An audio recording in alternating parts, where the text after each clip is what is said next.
Hello, welcome to my channel aspirants. आज की जो वीडियो है वो बेसिकली फ़िज़िक्स के ऊपर बेस्ड है कि फ़िज़िक्स को हम कैसे पढ़ें ताकि हम उसमें बेटर स्कोर कर पाएँ। फ़िज़िक्स जो है कोई पहाड़ नहीं है, बहुत आसान है। कोशिश करने पे तो भगवान भी मिल जाते हैं, तो ये तो बस फ़िज़िक्स ही है। तो मेन जो बात ये है कि तुमको एफर्ट करना चाहिए, अपना बेस्ट देना चाहिए और पीछे नहीं हटना चाहिए और हिम्मत नहीं आनी चाहिए और स्ट्रैटेजिकली वाइज चलना चाहिए। अब नीट को 9 महीने रह चुके हैं बस, और हमको उसमें सारा सिलेबस करना है। कम से कम 20-30 चैप्टर हैं जो कि फ़िज़िक्स के हैं और बाकी बायोलॉजी और केमिस्ट्री अलग है। तो फिज़िक्स में हमको पहले तो ये देखना चाहिए कि प्रीवियस ईयर्स में कितने क्वेश्चंस आए हैं किस चैप्टर से और हमको उस चैप्टर को कितना टाइम देना चाहिए। अब ये बुक थी एररलेस, इसने मतलब मेरे को काफ़ी हेल्प करी है और आई होप तुमको भी हेल्प करेगी। जैसे इसमें लिखा हुआ है कि फंडामेंटल्स और मैथमेटिक्स चैप्टर में से पिछले साल में से कोई क्वेश्चन नहीं आया, 22 में, 21 में, 20 में। तो ये चैप्टर इतना इंपॉर्टेंट नहीं है। ऐसा नहीं है कि फिर इसको पढ़ना ही नहीं है, पढ़ना है, लेकिन इतना डीपली इंटू होकर नहीं पढ़ना जितने वो चैप्टर्स है जिसमें से 4 क्वेश्चन आए हुए हैं। जैसे इलेक्ट्रोस्टैट्स है, उसमें से हमको 4 क्वेश्चन आए थे। तो ये चैप्टर ऐसा जिसको हमको ज़्यादा टाइम देना चाहिए और ज़्यादा इंपॉर्टेंस है हमारे पेपर में। और जैसे फंडामेंटल चैप्टर्स हैं, यूनिट एंड डायमेंशन में कितने सारे 4 क्वेश्चन आए थे, तो ये वाला चैप्टर करना अटमोस्ट इंपॉर्टेंट है। और वेव ऑप्टिक्स मेजरली अगर हम पिछले पैटर्न्स देखें 2-3 साल के, तो जो 12th का पोर्शन है ना, उनमें से क्वेश्चन जो है वो काफ़ी आते हैं, 4-2 मतलब आते ही हैं, एक ना एक क्वेश्चन तो आएगा ही आएगा। लेकिन जो 11th के क्या कहते हैं चैप्टर्स हैं, उसमें से क्वेश्चन आने की प्रोबेबिलिटी कम होती है।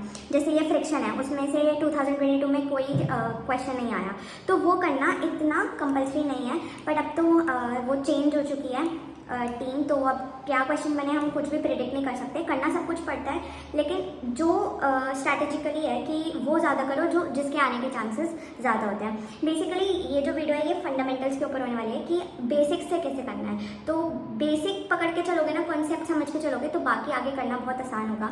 एक तो जैसे हमने एक चैप्टर उठाया, जैसे AC ऑल्टरनेटिंग करंट वाला चैप्टर लिया, तो पहले उसकी बेसिक अंडरस्टैंडिंग कि उसका कॉन्सेप्ट क्या है, फिर उसके हमको फॉर्मूलाज याद करने पड़ेंगे कॉन्सेप्चुअली कि ये फॉर्मूला कहाँ लगना चाहिए, अप्रोच पता होनी चाहिए, फिर उसके बाद हो जाता है। एग्जाम्पल करने बहुत इंपॉर्टेंट है, क्योंकि एग्जाम्पल उठे उठाए वही आ जाते हैं। तो उसमें तो अगर तुमने पहले से करा होगा तो तुमको पता होगा ना कि मैंने करा है और इसका अप्रोच क्या है, तो अप्रोच क्लियर होनी चाहिए, बाकी करना आसान होता है। NCERT के क्वेश्चंस और NCERT एग्जाम्पल सारा करना बहुत ज़रूरी है और प्रैक्टिस तो चाहिए।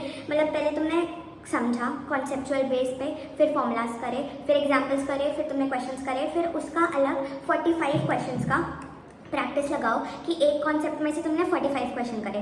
तो एक चैप्टर है, उसके अंदर 10 सब टॉपिक्स है, तो हर सब टॉपिक्स के 45 क्वेश्चंस करे। फिर उसके बाद जब तुमको लगता है कि ये चैप्टर मेरा हो चुका है पूरा, तो फिर तुम टेस्ट लगाओ 45 क्वेश्चंस का, क्योंकि नीट में 45 क्वेश्चन आएंगे फिजिक्स में से।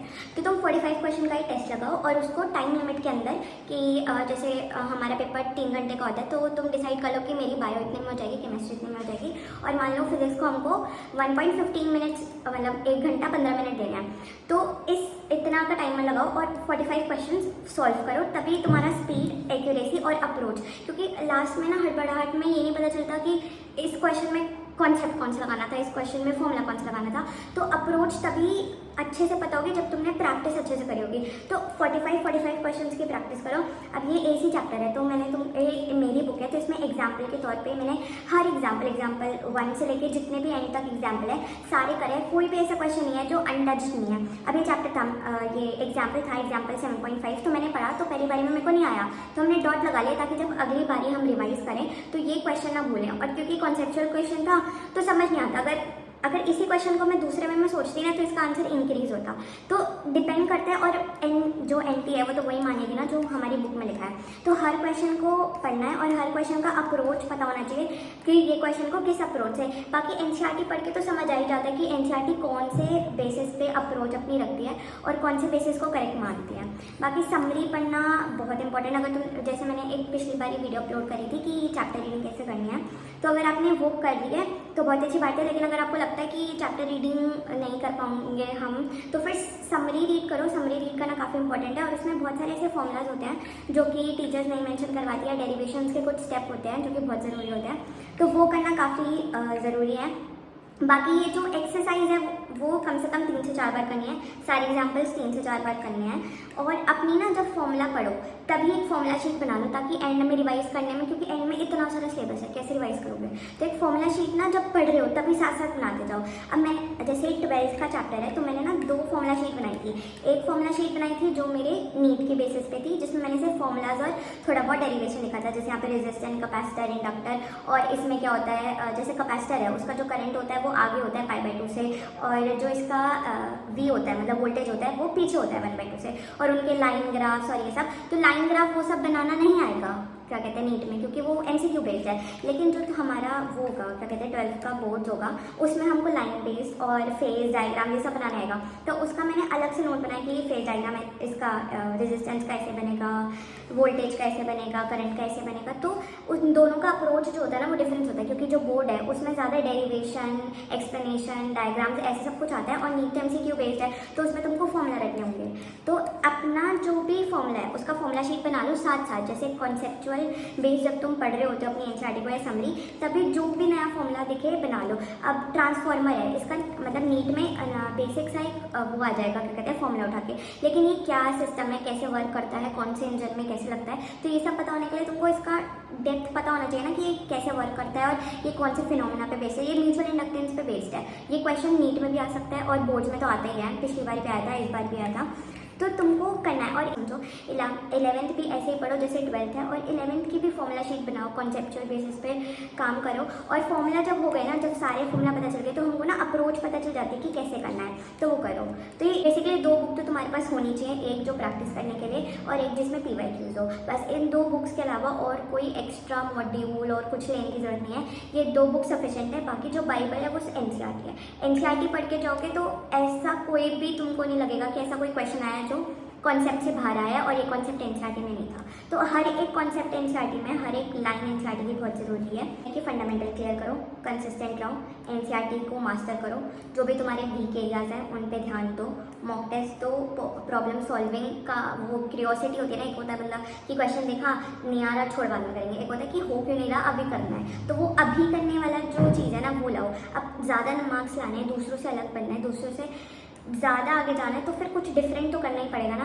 और एक चीज़ जो मेरे को बहुत हेल्प करी है वो है विजुअल। मैं ग्राफ्स बनाती थी और डायग्राम्स बनाती थी, जिससे मेरे को कॉन्सेप्ट ज़्यादा क्लियर होते थे। मेरी विजुअल कैपेसिटी ज़्यादा स्ट्रॉग है, तो मेरे को जो दिखता है ना वो याद रहता है। तो ऐसे विजुअल्स बनाओ, डायग्राम्स बनाओ, ग्राफ बनाओ, ग्राफ के अकॉर्डिंग अपने कॉन्सेप्ट को याद रखने की कोशिश रखो। और फॉर्मूलाज तो रटने ही पड़ेंगे, उसका और कोई सोल्यूशन नहीं है। सारे फॉर्मूलाज रटो। एंड में जैसे मान लो तुम्हारे सारा पूरा चैप्टर हो गया, तो एंड में तुम्हें प्रैक्टिस कैसे करनी है, सारे क्वेश्चंस, हर कॉन्सेप्ट के क्वेश्चंस मिक्स करके, क्योंकि एंड में जो पेपर होगा वो मिक्स्ड होगा। पहला क्वेश्चन इलेक्ट्रोस्टैट्स का है, दूसरा वेव का है, तीसरा रे ऑप्टिक्स का है, तो मिक्स्ड क्वेश्चन आएंगे। तो तुम्हें पता होना चाहिए कि मिक्स्ड क्वेश्चन को कैसे करना है। जब मिक्स्ड करोगे ना तो पता चलेगा कि कैसे अलग अलग फॉर्मूला को कहाँ कहाँ पे अप्लाई करना है और कैसे सारी चीज़ याद रखनी है। कभी कभी ऐसा होता है कि तुमको याद होता है लेकिन तुमको वो रिकॉल नहीं हो पा रहा होता है बहुत जल्दी। तो ये सब मिक्स्ड क्वेश्चन प्रैक्टिस करने से ही तुम्हारी इंप्रूवमेंट होगी। आउट ऑफ 180 ऐसा नहीं है कि नहीं आ सकते, लेकिन तभी आ सकते हैं जब तुम मेहनत करोगे, जब तुम पेन उठाओगे, कॉपी उठाओगे और प्रैक्टिस करोगे।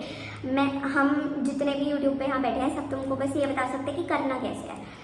मेन जो पर्पस है वो तुम्हें देखना है कि मेरे को कैसे 12 घंटे रोज पढ़ना है, मेरे को कैसे कंसिस्टेंट रहना है, या मेरे को कैसे किस हिसाब से प्रैक्टिस करना है, मेरे को कैसे समझ आता है। अपना अलग रास्ता बनाओ, अपना अलग वे आउट बनाओ।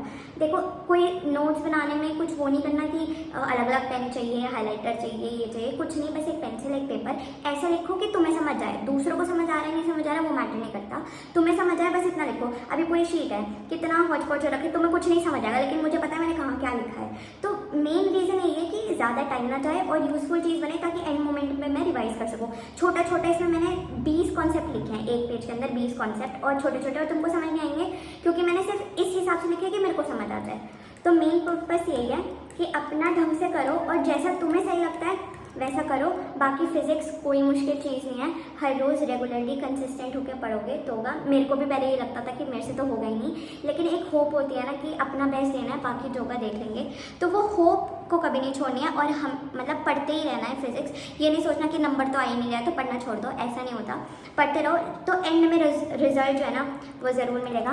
बाकी thank you for watching the video.